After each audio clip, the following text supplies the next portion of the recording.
travel back in time to the 80s, reliving the advice, Carpe diem. Seize the day. the comebacks, Why don't you take a picture? It'll last longer. and the technology. Are you telling me that you built a time machine? Out of a DeLorean? Because just like you, we're stuck in the 80s. Can you say stuck in the 80s?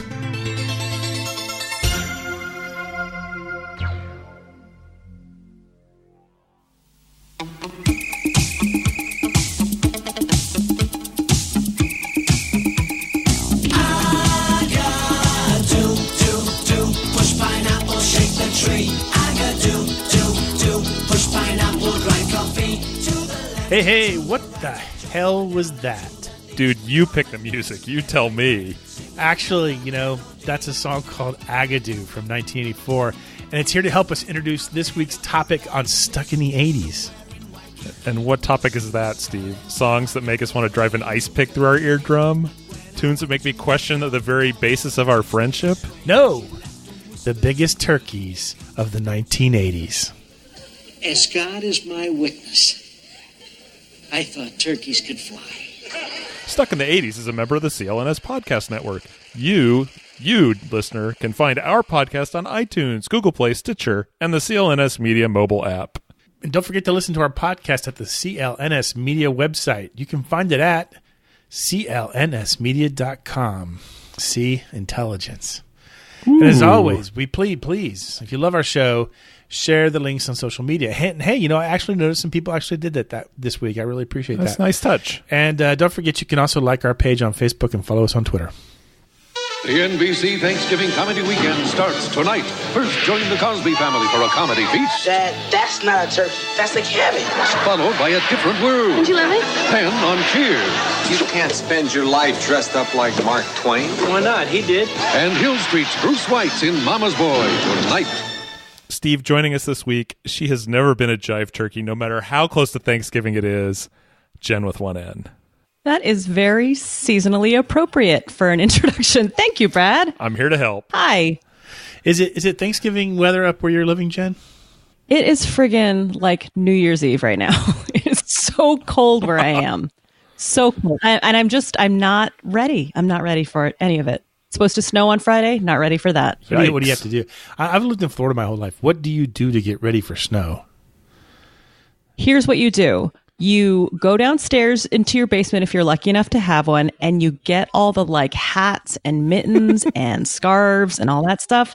And then if you have a kid, you then go through everything and realize nothing fits. I mean, scarves are kind of simple, but gloves and snow pants, nothing fits. And then you realize, oh crap, I have to go to a store and buy some things. Or find somebody with slightly older kids or slightly larger kids. I'm the passer down in my circle. I don't have that kid. I got to find that kid because it would be very affordable if I could. Yeah, it's going to be 80 here on Friday. Yeah. Shut up. Well, at least from where you're sitting, Brad, you're staring into a toasty fireplace. That's true. It's nice and warm here, mainly because half the state is on fire. Yeah, I'm sorry. I don't mean to make fun. Martha Quinn, our good friend Martha Quinn, lives in Malibu, and I texted with her the other day, and she has evacuated and is safe. So that's good. Our thoughts and prayers and our federal funding to all of you out there in California. Stay safe. In the meantime, Jen has picked an excellent topic for this week's show. But we're not going to get to it until we go through my topic for this week's show. Are you ready? It was a compromise, people. So here's how we're going to do it. First half of the show, we're going to talk about turkeys of the 80s. These would be miscues, fiascos, snafus in either movies, music, pop culture, business. And then after a short commercial break, which I know everybody adores. You know who I'm looking at. We will gather again around the table and hold hands and talk about what we're thankful for, either from the 80s or beyond. So let's get this kicked off. Brad, I know you spent yesterday deep in the 80s to research this. What is your first turkey of the 80s? I took a bullet for you, 80s Nation. I took a bullet for you. last night I paid cash money and sat down in my chair for 2 hours and watched the 1987 film Ishtar. Move the camel. Move the camel. The camel. Move the camel. Move the camel. Where? Anywhere is on my foot. Oh. Sorry. What the hell's the matter with that camel? Is he blind? Yeah. Wow, you're so committed, Brad. It was atrocious. No kidding. Have you seen it before, ever? I'd never seen it. And I know now why. Okay. So just a little recap. So Ishtar, the 1987 film starring Warren Beatty and Dustin Hoffman. You're like, oh, Warren Beatty, Dustin Hoffman. That sounds pretty good. It's kind of in the mold of a Bob Hope, Bing Crosby on the road movie without any of the fun or humor or anything. I mean, salaries. Yeah, well, okay, that's true. I mean, I think this is a case where, like, the Hollywood I owe you a favor system went too far. Warren Beatty owed Elaine May a favor because she had done an uncredited rewrite on Reds, and she had also done an extensive rewrite on Tootsie, also uncredited, so that kind of got Dustin Hoffman in while Warren Beatty was trying to find something for Elaine May to direct, and it's just Hollywood excess. It just spun out of control. The budgets went, balloon after balloon. There was a point at which there were 3 full editorial teams working on 3 different cuts of the movie. Wow. It is insane. So the production was a little kind of cursed just by the weight of the people involved, but the movie is terrible. It's terrible. There's some people in Stuck in 80s Land who love this movie. I'm not one of them, but They're I know wrong. Our good friend Chase Squires has lobbied me many times to do a show exclusively on Ishtar so he can come on and defend its honor. I know that there are reviewers that, like, when the Blu-ray came out, there was a spate of press, like in maybe 2013 or so, when the Blu-ray came out, saying, this isn't as bad as it was. We got a bad rap because they were mean to the press, and so the critics savaged it. But no, I think it's objectively a terrible movie. I don't really understand what people see in it that think it is good. So if you are one of those people, 80s Nation, let me know. Oh, they'll let you know. Please do. Please do. Brad, I saw this in the theater. Ooh. I'm really sorry, Jennifer. Well, no, only because I snuck in from another. Remember when you could do that? Yeah. Some friends and I were watching another movie. It ended. We snuck in and watched part of this movie, and we were just kids at the time, and we thought it was bad. And we were just kids. What did we know? Yeah. I mean, I'm famously easy to please in the movie theater. I mean, if it's up there at 24 frames a second, I'm going to find something in it that I like. But it just, my forehead hurt at the end of this from smacking myself so many times. Well, the good thing is it's 2 hours long. That's true. That's long. I want my crap to be like 90 minutes tops. I think all movies should be 90 minutes. I concur. Yeah, that's good. Speaking of the short form of art in the 80s, Jen, I understand you have a video you'd like to rep in our list of turkeys of the 80s. Indeed, I do. So this is a video for the song Dancing in the Streets, not the Motown classic by Martha and the Vandellas, but the 1985 duet between David Bowie and Mick Jagger.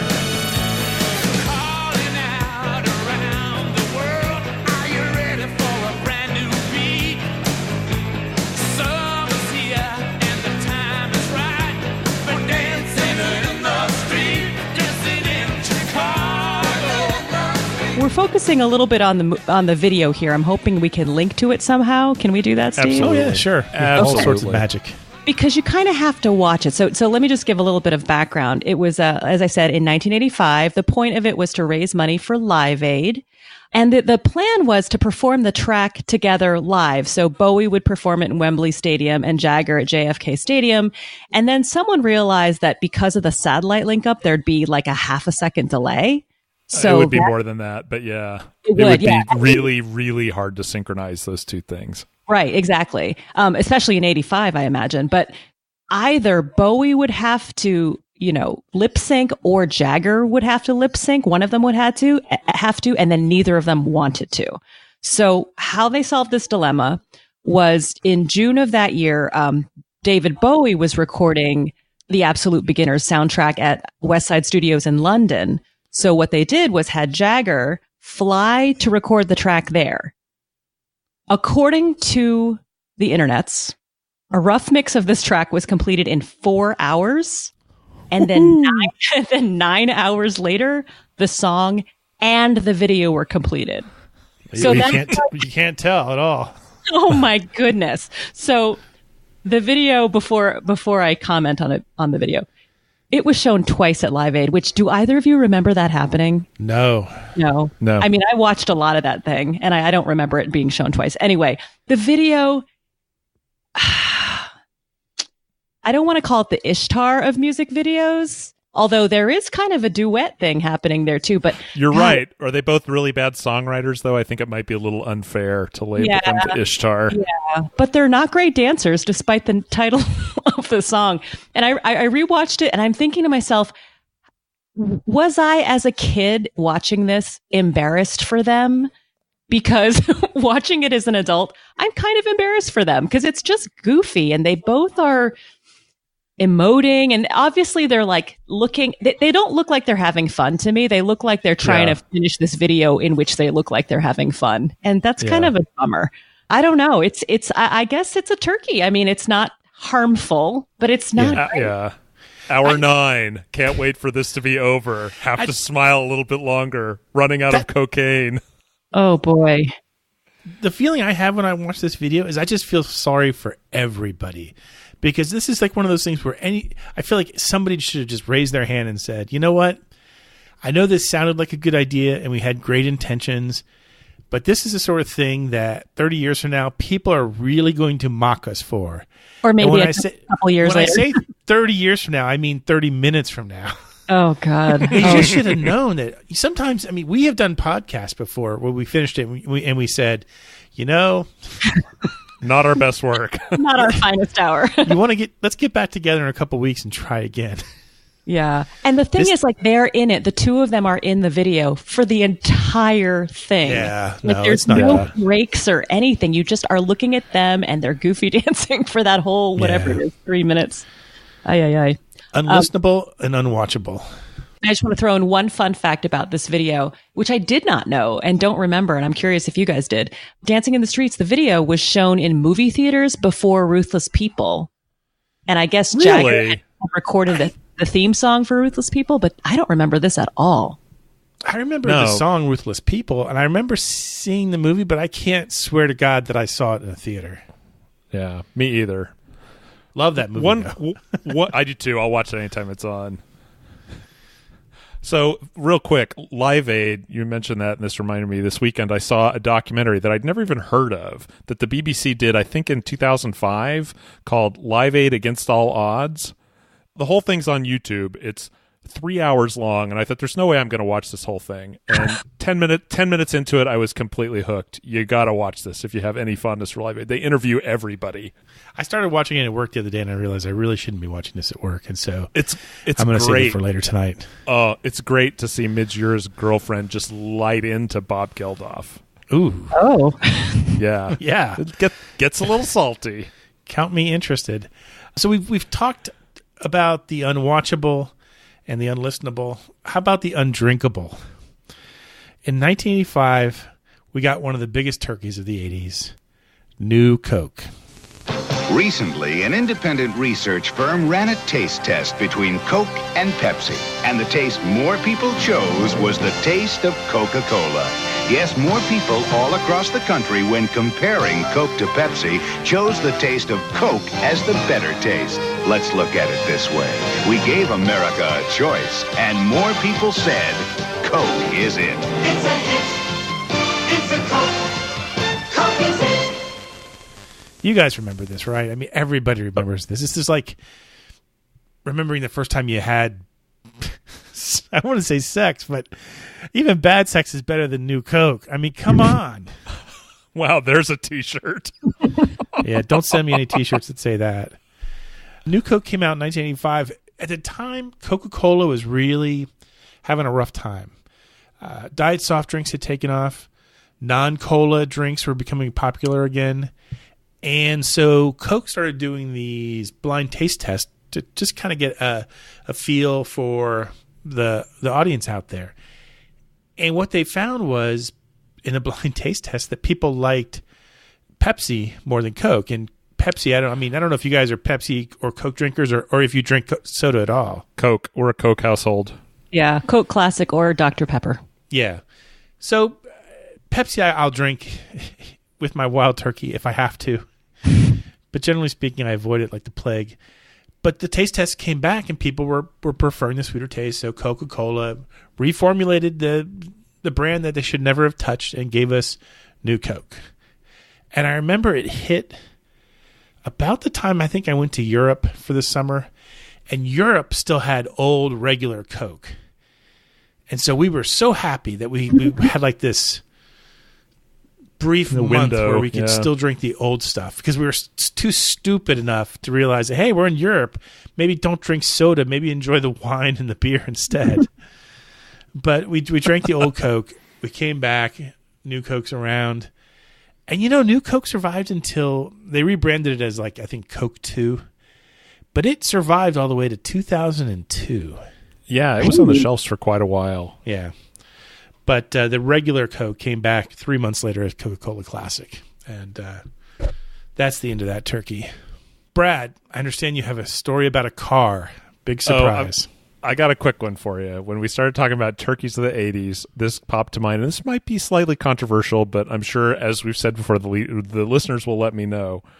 I'm going to talk a little bit about the DeLorean DMC-12. Are you telling me that you built a time machine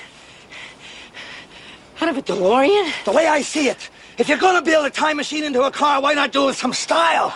Besides, the stainless steel construction made the flux dispersal. Look out! You take this car out of Back to the Future, and it would be nothing but a punchline. It was just a terrible car. I think it's a punchline even inside Back to the Future. I think it gets a lot of lift from being the third member of the triumvirate between Doc and Marty. But I mean, look, the gull-wing doors look cool, but they were problematic. You couldn't roll the windows down in that car because of that. The stainless steel body, it made the car really heavy. They were hard to repair, expensive to keep. The interior is like total plastic 80s garbage. And the engine is this tiny little V6 that's completely underpowered for something that they're selling as a sports car. And the other thing is, the reason it was the DMC-12 was because it was supposed to cost $12,000 list. Actual street list price when they started selling it was $25,000. If you throw maybe another $3,000 in the pile, you can get a Porsche 911 SC at that point. Have you ever sat in one? Have any of us been inside a DeLorean? No. I've sat in one at car shows, yeah, because it's considered a British mark because they were made in North Ireland. They will show up at British car shows sometimes, and I do have a British car, as you might know. So I have sat in one, and I'm like, wow, this thing's extraordinarily cheap inside. I'm extraordinarily cheap inside. That's okay. Is there a back seat? I don't believe so. Oh, come on. Ouch. I think it's just a two-seater. I'm assuming it's a two-seater, but let me check real quick. Oh, well, in the movie, Jennifer sits on his lap, so I guess... that's a good point. Yeah. Yeah, but there's all that gear in the back. When I think of the gull-wing doors, I think of it outside of the movie, and I think of it in real life, and you go to the mall and you park your car, and I just imagine the door not being able to open all the way and hits all the cars on other side, on either side of it. Yeah. Because there's it needs so much clearance to open. I don't know what the clearance needs would be there. I don't know, but it is a two-seater. You're absolutely right. Oh, interesting. That's the first time I've ever been right about a car. Oh, I doubt that. Do you want to hear the first time we were ever wrong about a song? We opened the show with it, and a lot of you are probably a little baffled by this song. This is actually the number 2 song in the charts for 30 weeks in England back in 1984. This is Agadoo. I got to push pineapple, shake the tree. I got to push pineapple, grind coffee. To the left, to the right, jump up and down and to the knees. Come and dance every night, sing with a hula melody. I got to. Admit it, had anyone heard this song before this week's show? No, sir. That's good. So I don't even know how I came across this. It was just one of those weird kind of days where you find stuff you're not supposed to find. Like when you're in your parents' closet and you're looking for Christmas presents, but you find something completely different and you're like, uh-oh. it was that kind of day for me. So Agadoo is a novelty song, obviously, performed by a band called Black Lace. They are basically a duo of performers, Colin Gibb and Alan Barton. They basically specialized in novelty songs for their entire career. This one, however, spent 30 weeks in the top 75. It went on to become the 8th best-selling single of 1984. And this all despite the fact that BBC Radio 1 would not play the song because it was, quote, not credible. I love the English so much. Yeah.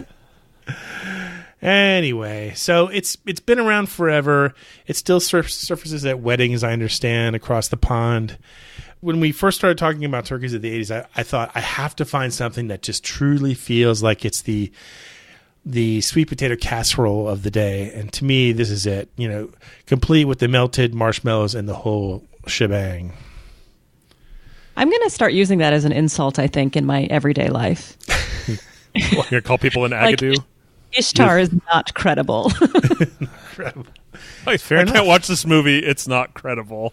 You kind of have to say it like with a pause and like kind Not of looking credible. over the tops of your glasses. You know what I mean?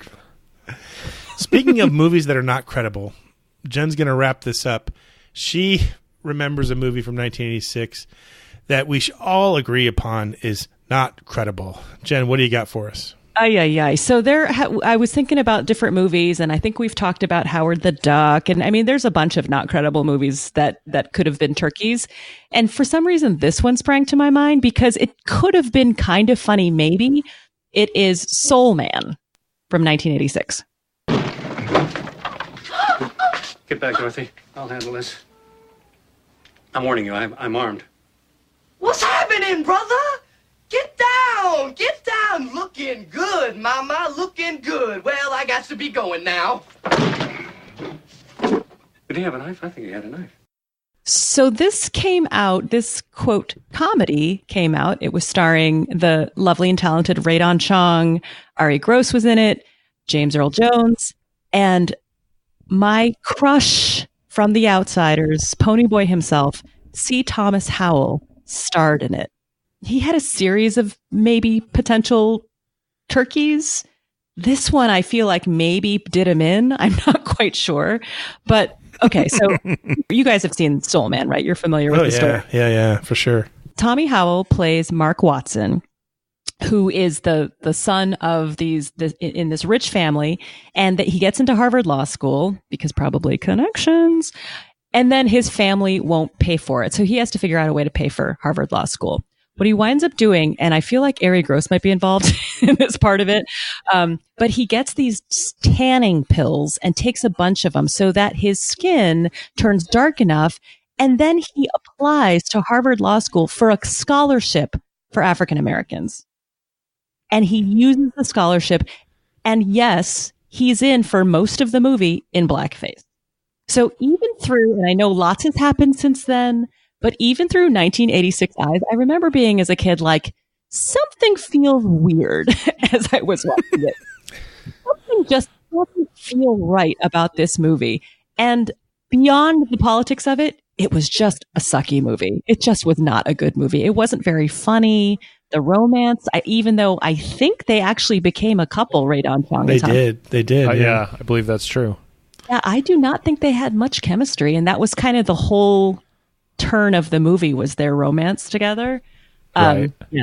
Anyway, not a great movie. Although that said, if you don't like turkey, there you might like a little, you might like a little bit of white meat, or you might like, no pun intended, or you might like, or you might. I can't believe she went there. No. You might like the stuffing here. I'm just going with this analogy because I'm not sure where I'm headed.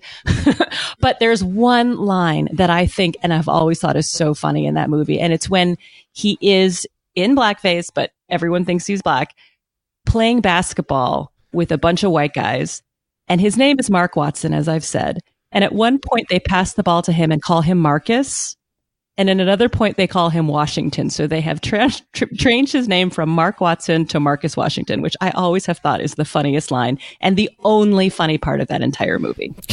I hate to do this. I agree with everything you say about the blackface being inappropriate, and there are a lot of inappropriate jokes in this movie. But I really enjoyed it at the time, even though I knew those things were bad. I'm like, these are bad. This shouldn't be funny. I remember just wincing at times. But I thought the rest of the movie, I mean, Ari Gross is hilarious. James Earl Jones is just doing his, Harvard law professor. He's doing his best James Earl Jones. It's not a horrible movie. It's just a horrible idea for a movie. And maybe at the time I was like too mad at the injustice of her not getting the scholarship. Yeah. I don't know. It just there wasn't enough conflict in it or something. Like it just felt too something. It all comes around in the end. I mean, like everyone sort of kind of gets what they deserve. They learn their lessons. Yeah, I mean, as we like to do in the 80s, everything has a valuable lesson is learned. Yeah. But I mean, if we were on today, I would watch it, but I would just like get up and make a drink during the really uncomfortable scenes. And maybe that makes me a bad person. And let's face it, I am a bad person, but that's okay. It's not okay. This is like the happy-go-lucky Thanksgiving show. Anyway, you can just delete that. Okay. How much of it? From the moment I just said, you know what? It's not a bad movie. Just keep all of it. Just keep it in. Yeah, just keep all of it. Honestly, I don't think I've seen this since it was out in the theaters, and I remember very little of it or of my reaction at the time. So I'd like to sit here and say I was evolved enough to see it at the time and be like, this is just atrocious, horrible, but I probably enjoyed it on some level because I'm a terrible person too. Yeah. Well, I'll say this isn't a Howard the Duck turkey. I would say it's like a very small, like serving for one turkey. Not a huge turkey, but like a Cornish game hen. Yes, perfect. There you go. Nailed it. Mm-hmm. Anyway, I know there's a lot of other turkeys out there that we could have discussed today. We did like jot down a really quick list here. I'm just going to run through these real fast. Maybe we'll do a Turkeys Part 2 show next year because this was kind of fun.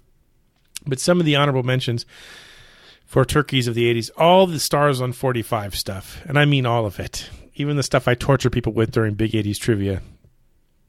Milli Vanilli, I think, would have to be there. Does anyone remember more a cautionary tale than a turkey, don't you think? I mean, history has been kinder to them than maybe it was at the time. Does that make any sense? As much as I'll allow it to be. Who remembers the smokeless cigarettes from R.J. Reynolds in the late 80s? That was a big snafu. It pretty much cost R.J. Reynolds their company. Pepsi AM. Anybody remember Pepsi AM? 1989.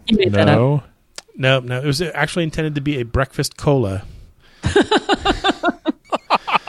I've never heard of that. Yeah, I mean, I want that. I do drink Diet Coke for breakfast quite often, so that to me there already is a breakfast cola. The Apple Lisa computer was a big snafu. I think it came out and it was listed at like $9,000 to buy one when it finally came out. Oh my Lord! Yeah. The E.T. Atari game, we've talked about this before on the show. Yeah. But laser discs, which I think are more of a 70s thing.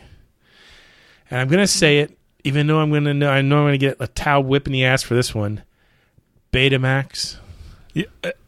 You're wrong, Steve. You're just wrong. That wasn't a turkey. People bought it. It may have lost the format wars, but I don't think it was a turkey, or else it wouldn't have been in the format wars to start with.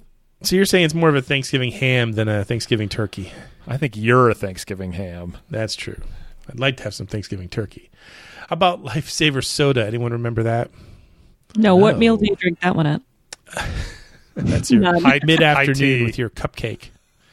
Came 2-liter bottles. They look like a giant roll of Lifesavers, and they all came in fruit flavors. Pretty nasty. That's awful. Don't we have Crush for that? How about the McDLT? I love the McDLT. Yeah.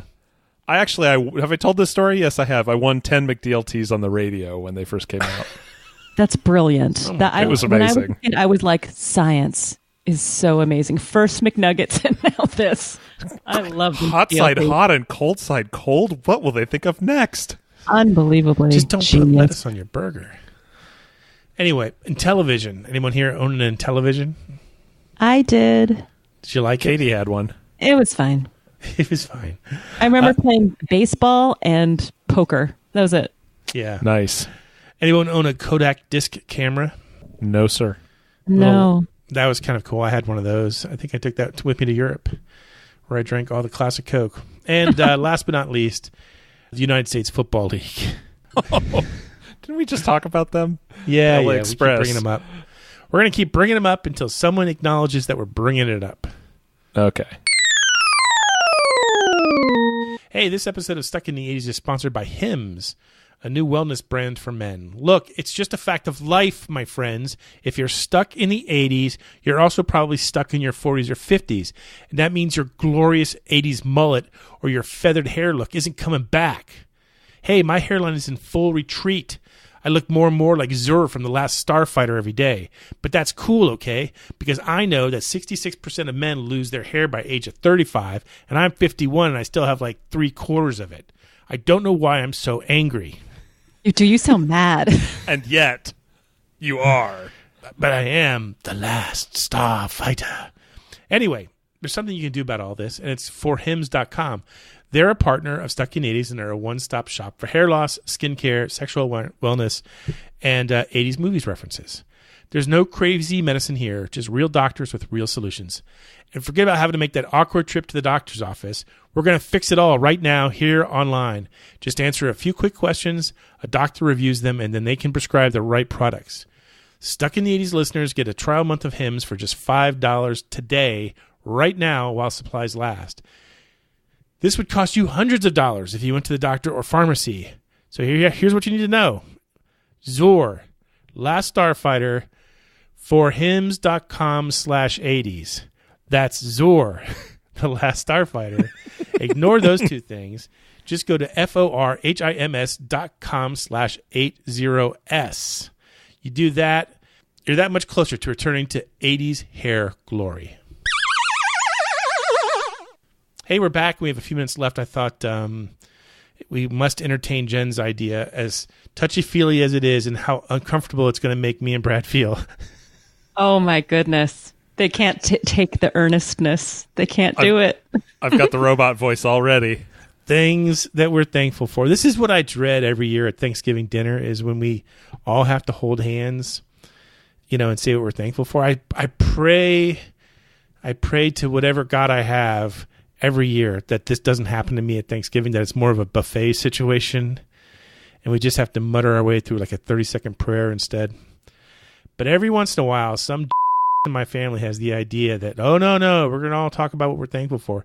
And we all hold hands. And then I get stuck between like my uncle and my nephew. So it's three dudes holding hands talking about what they're thankful for. Their feelings. It's a little uncomfortable, huh? I know. The whole Zor Starfighter thing has got me all stirred up now. I'm sorry. There's some rage that has to be let off. So I'm going to go third. Okay. Brad. Can I ask something else? Why with the hand holding? Like, why you keep mentioning holding hands? It's a thing with my family. Our family does that too, I think. Yeah. Oh. But I try to arrange it so it's like boy, girl, just so it's not so weird.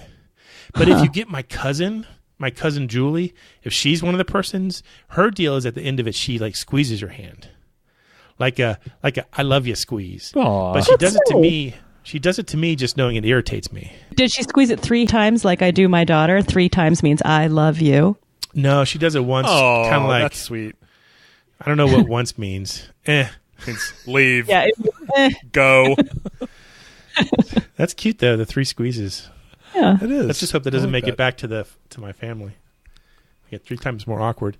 Brad, I'll talk to your mom about it next time I see her. Say hi to your mom for me. First time I ever got a chance to use it. Go ahead, Brad. So, okay, let me get this started. So, yes, I did push back on Jen when she first sent this idea, and according to Steve, I was zinged pretty good. But I'm here to participate. So I sat down and I thought about, is this things I'm thankful for now? Is it things I'm thankful for then? And I thought about like music that kind of helped me through the awkward adolescent years. Devo. And I thought about the fateful classified ad that I answered that led me to working with my future wife. But when I sat down for a second and thought about it, the real answer was obvious. And the thing that I am thankful for from the 80s that helped me through that amazing decade was, are you ready for this? High school band. Oh, I'm so happy. And let me tell you why. I'm very thankful for those experiences in retrospect, because it's nerdy as hell, and I'll own it.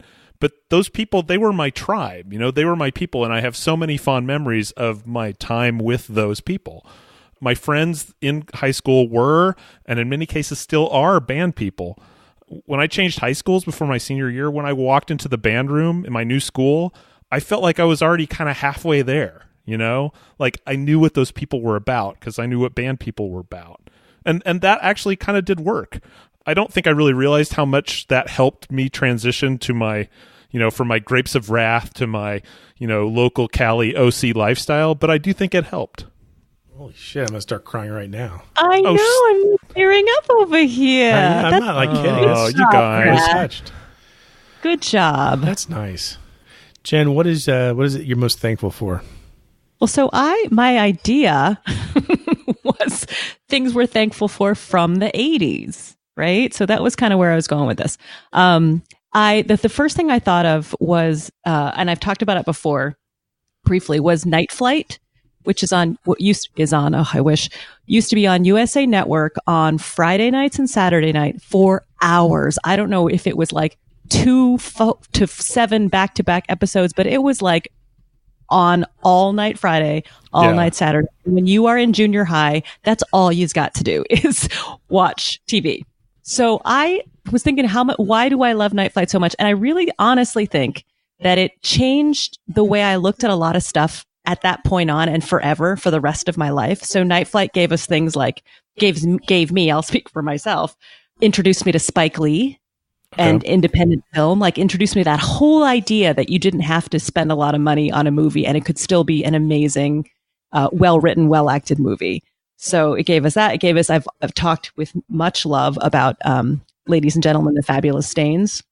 That was something I got from there. Plus punk rock in general, because they used to play like punk music, but they'd also play punk, documentaries and follow bands around and stuff. I mean, It was just an awesome show, and it completely changed my ideas of like what music could be and what movies could be, and just totally sort of redirected me into a less path less taken, I guess. Okay. So sure. I absolutely am thankful for Night Flight. I want to mention really quick, I'm thankful for Judy Blume. Steve always makes fun of like the 3 female listeners. I know there are many, many more of us out there, but Judy Blume, most of her books were written in the 70s. There were a couple in the 80s, but if you were anything like me, just a nerdball who read all the time, I just devoured all of Judy Blume's books. And like, kind of like Night Flight, she changed my ideas about a lot of things, about sort of how the world worked and how people worked. And that was huge. That was like really a big deal to help me be empathetic about other people who weren't like me. But also, she was so good at writing kids and writing teenagers that you always felt you were reading about yourself, which is kind of a magical thing. And then the last thing I'll say is, Brad, you mentioned nerds. I will say nerds like you and you, Steve, and everyone else that's listening right now, because I never knew how much fun thinking about this stuff. Because I used to do it by myself, and I used to kind of talk about music and pop culture and stuff from the 80s with my best friend. But it wasn't until stuck in the 80s where I was like, oh, other people do this too. It's super validating, and it's also super fun. So that's the other thing I'm thankful for from the 80s, is all of you who are the 80s now to me too. It's I don't know. Aw. Oh, all I got. Is it dusty in here? Allergies. I'm giving you the 3 squeezes right now, Steve. Oh. Aw. Would yours mean you go last? You're like a mind reader. Yeah. My list keeps evolving. It evolved even while Brad was talking, and more so when Jen was talking. I'm thankful for the music of Styx, which I don't think those words have ever come out of my mouth before. But when I was a very, very young teenager, I used the album Cornerstone as sort of my template for understanding what it was like to have a crush on somebody. They had a song called First Time.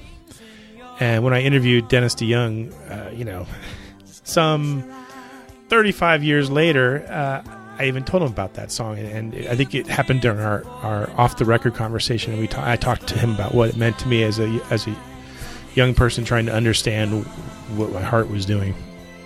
So I thank them for that. I don't know if I've done anything with that knowledge, honestly, over the remaining 35 years of my life, but it's there. Someday I'm sure it'll take hold. It's the first time for love. There could be so many worlds and mountains we could climb together, the two of us. Tonight, The 80s Cruise, honestly, I have to thank them because they've brought my close friends even closer together, and it's allowed us to meet so many new people. And if I have to bring up something recently, because it's been a rough year for me, I have to thank the Mouse House, Disney, for taking a chance on an unemployed 51-year-old and giving me a job after I was unemployed for the first time in my life. I show my gratitude every day by playing with my Tron and Sark Funko Pop figures in my cubicle. So those are just some of the things that I would hold your hand and talk about if it were Thursday. Oh, nice. All very credible. This is all very Nice. credible. Hey, all kidding aside, it's tough for all three of us to kind of express the level of thanks that we have for everything that Stuck in Ease has brought us over the last 13 years. Hopefully we've brought you some joy too. When we first started this adventure, it was just a diversion from work. It was a chance to play with a new toy with absolutely no expectations that anyone would actually listen. But you did listen, and you emailed us from Russia, from the South Pole, from Scotland, Mexico, Germany, Kankakee, Illinois, Washington, D.C., you name it. And so many of you have become close friends, lifelong friends, I imagine. And like a true 80s act, when I think of Thanksgiving, my mind always flashes forward to the closing scenes of the John Hughes masterpiece Planes, Trains, and Automobiles, probably the definitive movie about Thanksgiving. The images of the home, of the hearth, and those magical musical notes of Every Time You Go Away, during a finale that just captures everything that's great about the 80s and Thanksgiving and what it means to be part of a family. The sharing of laughter, of secrets, heartbreak, celebration, tears. To me, this podcast has become a part of all of us, the 80s nation, the 80s family, we like to call it.